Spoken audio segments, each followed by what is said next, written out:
Imaginez la scène à un restaurant chic. Un homme entre. Extérieurement, il est l'incarnation parfaite de la réussite. Costume impeccable montre qu'il vaut une belle voiture. Il s'approche de la table où une femme l'attend. Et à cet instant précis, toute la magie s'effondre. Ses mouvements sont fébriles, ses épaules légèrement rentrées. Il parle vite, presque précipitamment, comme s'il craignait qu'on ne l'écoute pas jusqu'au bout. En 3 secondes, avant même qu'il n'ait prononcé un mot, ses instincts, ancestraux, à elle ont déjà rendu leur verdict. Un verdict sans appel. Il paraît fort, mais il ne l'est pas. Nous vivons dans un monde qui nous enseigne que le statut se résume à des attributs extérieurs, argent, pouvoir, vêtements hors de prix. Ce ne sont que des décors de théâtre. Mais la femme ne regarde pas les décors, elle regarde l'acteur. Son inconscient, scanner le plus précis au monde, ne lit pas ce que vous montrez, mais ce que vous êtes vraiment. Le grand psychologue Sigmund Freud parlait de 3 structures de la personnalité: le ça primitif, nos instincts, le moi rationnel et le surmoi qui contrôle. Eh bien, la femme sent instantanément laquelle de ces forces vous dirige réellement. Et si c'est la peur, l'agitation, l'insécurité, aucun argent ne pourra le cacher. Il existe 12 lois implicites, 12 marqueurs de comportement qui séparent l'homme doté d'une autorité intérieure réelle de celui qui ne fait que jouer le rôle. Aujourd'hui, nous allons les décortiquer un par un. Ce ne sont pas de simples conseils.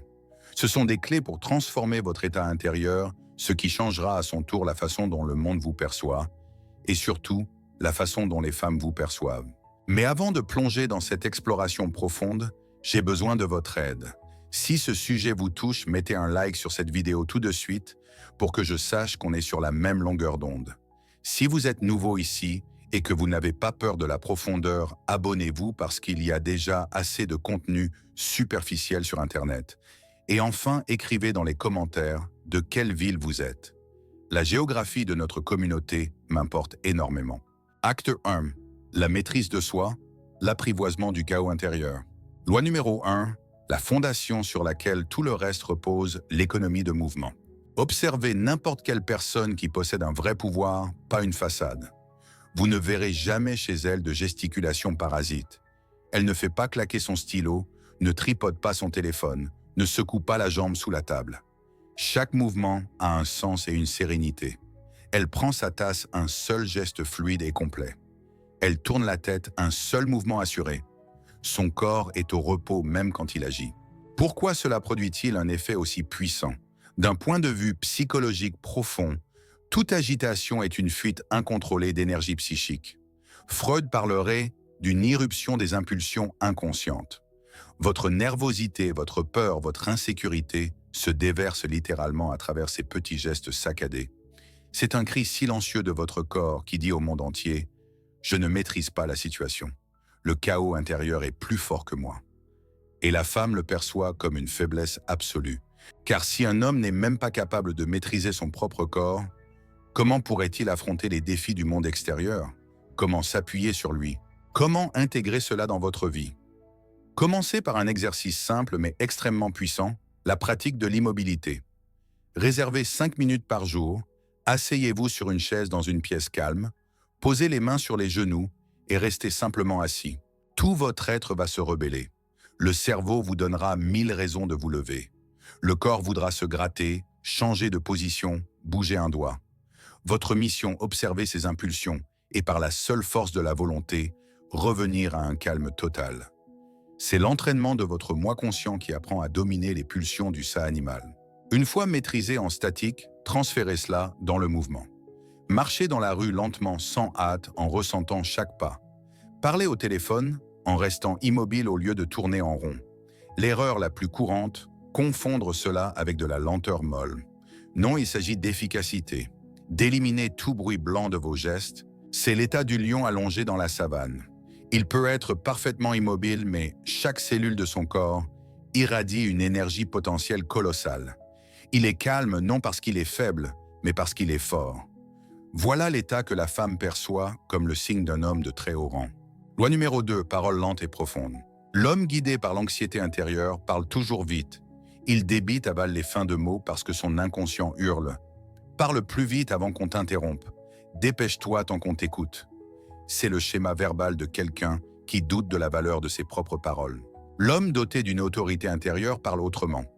Sa parole ressemble au mouvement d'un train de marchandises lourd, pas à celui d'un coursier affolé. Elle est lente, mesurée, pesante. Il n'a pas peur qu'on ne l'écoute pas jusqu'au bout. Cette pensée ne lui traverse même pas l'esprit. Il sait que ses mots ont du poids et laisse le temps aux autres de le ressentir. Carl Gustav Jung parlait des archétypes, ces images universelles dans notre inconscient. Eh bien, la parole rapide et nerveuse est l'expression de l'archétype de l'éternel adolescent ou du trickster. La parole lente profonde qui vient du diaphragme est la voix de l'archétype du roi ou du sage. La femme n'entend pas les mots, elle entend l'archétype qui parle à travers vous. Si c'est la voix du roi, elle voudra instinctivement rester dans son royaume. Si c'est la voix d'un garçon effrayé, elle ira chercher un protecteur plus solide. Exercice pratique. Prenez n'importe quel livre et lisez-le à voix haute 2 fois plus lentement que d'habitude.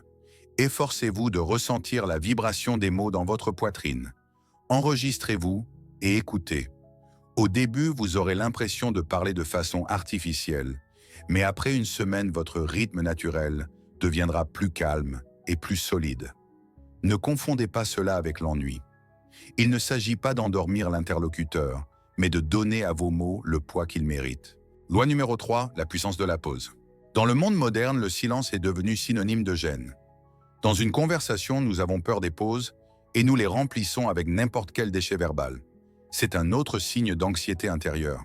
Celui qui craint le silence craint de rester seul avec lui-même et avec les pensées de l'autre. L'homme de haut rang n'a pas peur de la pause, il l'utilise. La pause dans son discours n'est pas un vide, c'est un cadre qui met en valeur le tableau de ses mots. En faisant une pause après une idée importante, il la fait résonner plus fort. En prenant une pause avant de répondre à une question piège, il montre non pas de la confusion, mais une réflexion profonde. Il transforme une potentielle gêne en outil d'influence. La pause est la démonstration d'un contrôle total sur le dialogue. Vous montrez que vous n'êtes pas en position réactive, que vous ne répondez pas comme une machine à balles de tennis. Vous êtes le metteur en scène qui décide quand la musique des mots retentira et quand le silence assourdissant du sens tombera. Essayez lors de votre prochaine conversation importante une pause consciente de 3 à 5 secondes. Vous verrez la dynamique changer. Votre interlocuteur se penchera en avant, son attention sera à son maximum.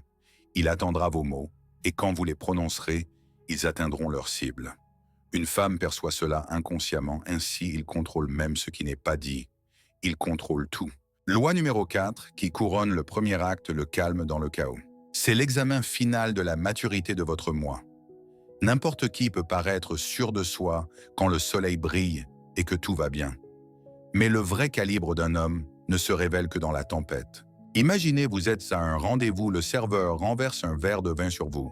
Réaction basse fréquence, explosion de colère, irritation, accusation. C'est la réaction du ça animal qui échappe à tout contrôle. Signale les circonstances extérieures sont plus fortes que moi. Réaction haute fréquence, inspiration profonde, regard calme et phrase du type « Ce n'est pas grave, apportez-moi des serviettes s'il vous plaît ». Incident clos. Votre réaction au stress est l'indicateur le plus honnête de votre hiérarchie intérieure. Si la moindre broutille peut vous faire sortir de vos gonds, cela signifie qu'il n'y a pas de noyau solide en vous. Vous êtes une girouette qui tourne au moindre coup de vent. Une femme qui voit votre calme dans le chaos reçoit le signal le plus important qu'elle puisse recevoir. C'est un roc avec lui, on est en sécurité. Peu importe ce qui arrive dans le monde extérieur, son monde intérieur restera inébranlable.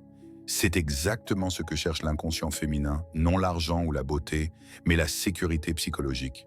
Et votre calme dans le chaos en est la principale garantie. C'est ce niveau de profondeur que vous trouverez dans chacune de mes vidéos. Si c'est l'approche que vous cherchiez, c'est le moment idéal pour vous abonner. Acte 2. La maîtrise de l'espace. Manifestation extérieure de l'archétype. Si le premier acte concernait l'ordre intérieur, le deuxième concerne la façon dont cet ordre se manifeste dans le monde physique. Loi numéro 5, l'expansion. Le statut et l'espace occupé sont directement liés.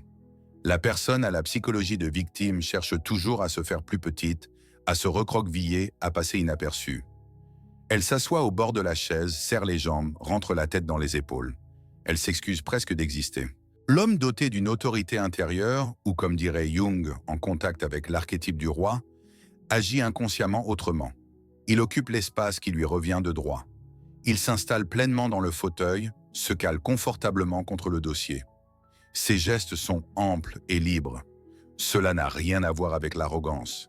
C'est la manifestation physique d'un état intérieur. Quand vous vous autorisez à occuper plus d'espace, vous envoyez un signal non seulement aux autres, mais aussi à votre propre cerveau.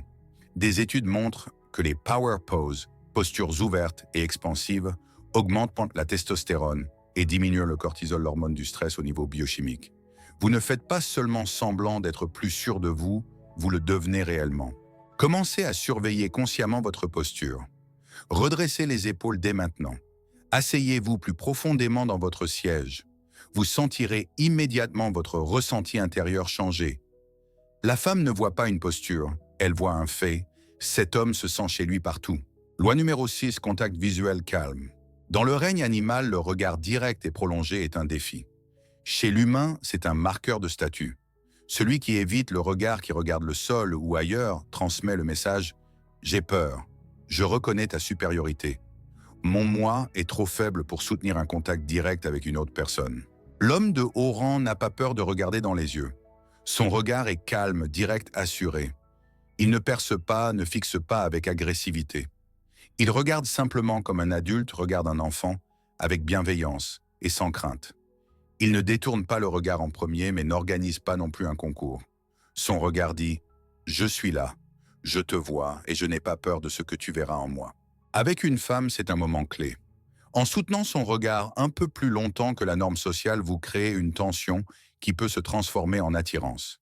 Vous envahissez son espace personnel avec les yeux.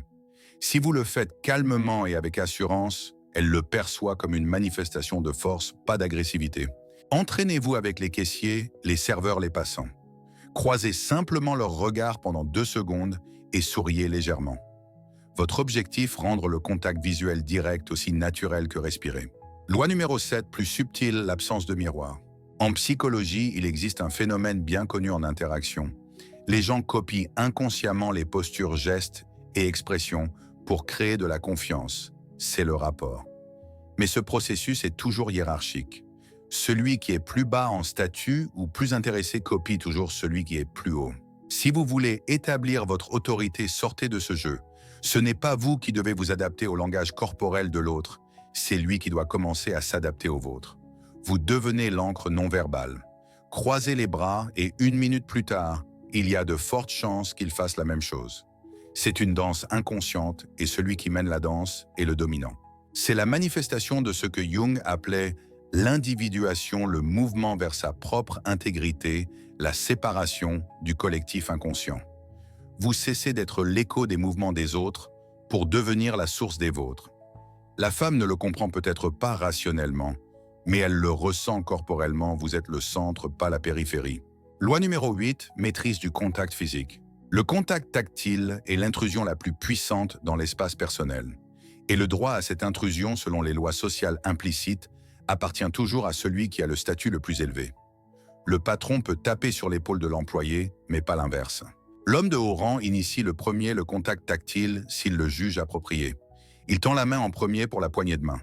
Il peut légèrement toucher l'avant-bras de son interlocuteur pour capter son attention. Ces gestes exécutés avec assurance et sans timidité sont perçus comme une manifestation de force et de poids social. Avec une femme, cela fonctionne aussi. Un effleurement léger, fugace et absolument non sexuel de sa main ou de son coude au bon moment de la conversation peut complètement changer la dynamique, montrant que vous êtes celui qui mène. Acte 3. La maîtrise du social. Ancrage dans le centre intérieur. Nous arrivons au sommet. Si les 2 premiers actes concernèrent la forme, le 3e concerne le fond. Loi numéro 9. La plus importante, l'indifférence à l'opinion des autres. C'est l'essence de la maturité masculine. L'homme de bas rang est un toxicomane social. Il a constamment besoin de sa dose d'approbation, de likes, de compliments. Son système de valeurs est à l'extérieur dans le regard des autres. Il porte les vêtements qu'on trouve à la mode, pas ceux qu'il aime. Il dit ce qu'on veut entendre, pas ce qu'il pense. Jung appellerait cela une identification totale à la persona, le masque social que nous portons pour les autres. Mais sous ce masque, il n'y a pas de visage. L'homme de haut rang a accompli une révolution intérieure. Il a séparé son moi de sa persona et a trouvé son ancrage dans ce que Jung appelait la self, son centre profond et véritable. Il n'a plus besoin de l'approbation de la foule, Parce qu'il est devenu son propre juge suprême. Il agit selon ses principes, même si cela déplaît à tout le monde. Cela ne fait pas de lui un ermite asocial. Il peut rester courtois et diplomate, mais sa boussole intérieure pointe toujours vers ses propres valeurs, pas vers la girouette de l'opinion publique. La femme ressent cela comme une force colossale. Elle comprend qu'elle a devant elle une personnalité entière, pas un assemblage de masques. Loi numéro 10, savoir dire non sans justification. C'est la conséquence directe de la loi précédente. Celui qui dépend de l'opinion des autres ne sait pas refuser. Le moindre désappointement chez autrui est pour lui une catastrophe. Donc quand il dit non, il s'excuse, tourne autour du pot, invente des justifications compliquées. « J'aurais vraiment voulu, mais tu comprends, j'ai tellement de choses à faire. » Et le chien est malade. Ce flot verbal est un signe de faiblesse et de culpabilité. L'homme ancré en lui-même dit simplement « non ». C'est ferme, calme et définitif. « Merci pour la proposition, mais je ne pourrai pas. » Point. Sans explication, sans justification. Il ne se sent pas coupable de placer ses intérêts et son temps en priorité. Paradoxalement, plus vos non sont fermes, plus vos oui sont valorisés. Loi numéro 11, générosité sans flagornerie. La frontière est très fine. L'homme de bas rang comme celui de haut rang peuvent être généreux, mais leurs motivations sont radicalement différentes. La générosité du premier est un pot de vin. Il paye l'addition, offre des fleurs, fait des cadeaux coûteux, dans un seul but inconscient, acheter la bienveillance, l'approbation, l'amour. C'est une générosité née du besoin d'un vide intérieur qu'il tente de combler par une validation extérieure. La générosité de l'homme de haut rang vient d'une autre source, l'abondance. Il est généreux non parce qu'il veut quelque chose en retour, mais parce que c'est son standard de vie. Il donne parce qu'il peut, parce que cela lui fait plaisir. C'est la générosité du roi qui distribue des présents depuis son trésor plein. La femme distingue instinctivement l'une de l'autre sans erreur. La générosité pot de vin la repousse. La générosité don l'émerveille. Loi numéro 12, la plus provocatrice et la plus importante, l'imperturbabilité face à la beauté féminine. Une belle femme est habituée à une certaine réaction. Les hommes perdent leurs moyens à son arrivée, deviennent nerveux flagorneurs, la couvrent de compliments banals. Leur regard devient servile. À cet instant, ils lui remettent tout le pouvoir, devenant des quémandeurs au pied du trône. C'est la réaction d'un homme qui n'est pas entier. Selon Jung, chaque homme porte en lui une anima, son image intérieure de la femme. S'il ne l'a pas conscientisée, il la projette sur chaque belle femme qu'il rencontre et en devient l'esclave. L'homme de haut rang, l'homme entier est en contact avec son anima. Donc face à une belle femme, il ne perd pas ses moyens. Il voit et apprécie sa beauté, mais elle ne l'aveugle pas. Il la regarde non comme une divinité, mais comme une personne intéressante, comme une égale. Son calme, sa légère distance, son regard qui évalue plutôt que qui implore, brise instantanément le scénario habituel pour elle. Dans sa tête surgit la question « Pourquoi est-il si calme ? Pourquoi n'essaie-t-il pas de m'impressionner comme tous les autres ?» C'est précisément cette question qui fait naître en elle un véritable intérêt bien plus fort que n'importe quel compliment bateau. Récapitulons. Ces 12 lois ne sont pas un ensemble de techniques à mémoriser. Elles sont la manifestation extérieure d'une profonde transformation intérieure. Tenter de les copier sans changer son état intérieur paraîtra pitoyable et faux. Le vrai statut masculin n'est pas un jeu, c'est le résultat d'un travail long et honnête sur soi. C'est le chemin du chaos des impulsions inconscientes vers l'ordre du moi conscient. C'est le chemin de la dépendance aux jugements extérieurs vers l'ancrage dans son propre centre intérieur. Quand vous empruntez ce chemin, votre comportement change naturellement. Vous cessez de faire semblant. Vous commencez à être. Et c'est cet être authentique, calme et assuré que la femme perçoit comme le signe ultime d'un homme de très haut rang. Aujourd'hui, nous avons parlé des signaux inconscients que vous envoyez au monde. C'est la fondation. Dans la prochaine vidéo, nous passerons au niveau conscient et analyserons le pouvoir verbal 5 constructions langagières qui permettent de diriger n'importe quel dialogue en s'appuyant sur le noyau intérieur que nous avons bâti aujourd'hui. Pour ne pas rater le passage du non-verbal au verbal, abonnez-vous et activez la cloche.